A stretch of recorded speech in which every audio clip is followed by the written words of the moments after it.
The moment I stepped into that hotel ballroom, I sensed something wasn't right. It wasn't the music, the crowd, or the superficial smiles of a corporate gathering. It was her, Claire, my wife of 8 years, the woman I had entrusted with every vulnerable part of me. She stood only a few meters away, her lips pressed against another man's. This wasn't some fleeting brush you could dismiss in the dim light. It was deliberate. Her hand rested on his chest as though it belonged there. And in that instant, something inside me fractured silently, like glass slowly giving way under pressure. I didn't storm forward. I didn't shout or cause a scene the way movies portray. Instead, I walked with purpose, each step heavier, each breath more strained, until I was close enough that my words wouldn't need to rise above the chatter of the room. "You just ended our marriage," I said evenly, my voice slicing through the noise. Claire froze. Her lips parted, and the color drained from her face, as if my words had pulled the warmth out of her body. The man, tall, polished, the executive type I vaguely remembered from photos she had once shown me, stepped back immediately, panic written all over him. He didn't attempt to explain, didn't even try. He simply slipped away into the crowd like a shadow retreating from light. But Claire turned to me, eyes wide, and whispered 2 words I will never forget. "You're wrong." Those words shook me more than the kiss itself. The ride home that night was suffocating in its silence, the hum of the engine the only sound between us. My hands clutched the steering wheel so tightly it felt like if I let go, everything inside me would collapse. Claire sat beside me, gazing out the window like a stranger. Finally, I broke the silence. "Who is he?" She didn't answer right away. Her fingers twisted the strap of her clutch nervously. "It's not what you think, Daniel." I almost laughed at the cliché. "Not what I think. I saw you kiss him. I saw the way you looked at him, the way you used to look at me." "So explain it." I pressed, my voice steady even though my chest burned. "Because from where I stood, my wife was kissing another man at her company's gala." "Tell me how that's not betrayal." She sighed, a shaky exhale that sounded practiced. "It was a mistake." He leaned in, I didn't. "Claire." I cut her off. "I saw your hand on his chest." Her silence screamed louder than any excuse. The days that followed blurred together, half-truths, excuses, avoidance. Claire kept insisting it just happened, that it was a moment of weakness, that she hadn't been thinking. Yet she refused to cut ties with him. His name was Ryan, her team leader, the same man she'd been traveling with for months on client trips. Looking back, the warning signs had been there all along. The late-night emails. The extra effort she put into her appearance before business dinners. The sudden bursts of laughter at messages she kept to herself. I wanted desperately to believe her. God, I wanted to believe that kiss was a one-time, drunken lapse. But deep down I knew. That wasn't the beginning, it was the unveiling. One night, I sat in our living room while her phone charged on the coffee table.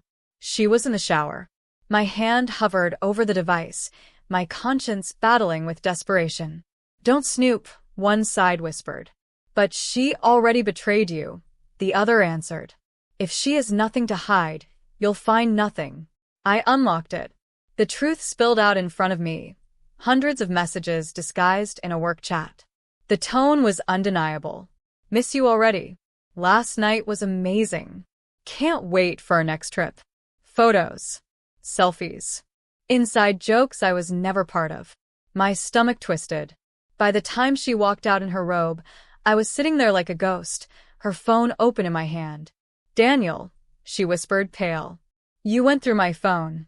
"I went through the life I thought I knew," I replied quietly. "And I found the truth." That night, we didn't speak. We didn't even share a bed. I lay awake staring at the ceiling, replaying 8 years of marriage in my head. Our vows, the home we built, the future we planned. Were all of those moments lies? Or had she simply become someone else? The next morning, I packed a bag and left. Not because of rage, but because I needed distance before the pain twisted into something darker. She texted me endlessly, apologies, explanations, declarations of love. "I love you, Daniel." It didn't mean anything.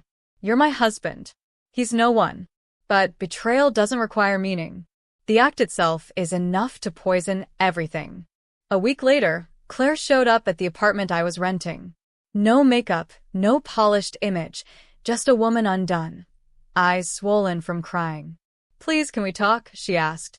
I let her in. We sat across from each other at the kitchen table, the space between us feeling like a canyon. "Why him?" I asked. Her eyes brimmed with tears. "I don't know. We traveled so much together." He listened. He made me feel seen. I clenched my jaw. "So, I didn't." "That's not what I mean," she rushed. "You're a good husband, Daniel. I got lost."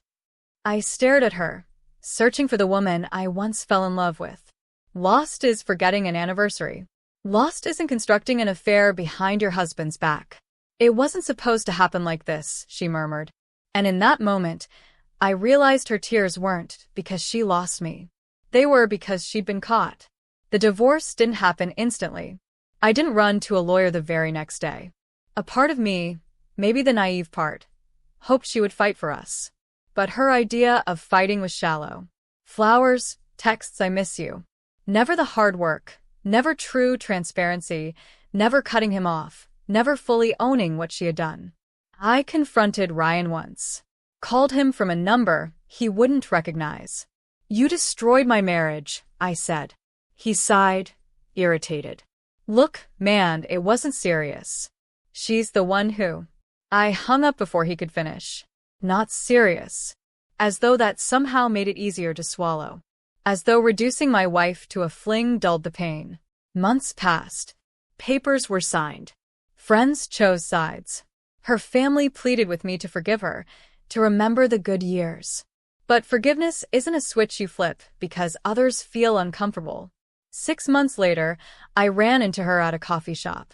She looked thinner, drained, not shattered, but diminished. "Daniel," she said softly, "I just wanted you to know I ended things with him. It's over." I nodded. "Good for you." She looked at me, a faint glimmer of hope flickering across her face. "Do you think we could ever?" "No," I answered gently. "Because the night I caught you, I didn't just lose my wife. I lost the version of you who would never put me in that position." Her eyes welled, but she didn't argue. She only whispered, "I'm sorry," and left. It's been a year now. The pain isn't sharp anymore. It lingers quietly, like a scar you forget about until the weather changes. I've started dating again, cautiously. I don't check phones, I don't interrogate late nights. But I carry the memory like a warning sign. Trust, but never blindly. Sometimes, I replay that night in the ballroom. The kiss, the crowd, the music swelling cruelly in the background. I remember my words, "You just ended our marriage." And her reply, "You're wrong." She wasn't wrong because the marriage survived. She was wrong because she believed betrayal could be erased by denial. It can't. Once someone reveals what they're capable of behind your back, you'll never see them the same way again.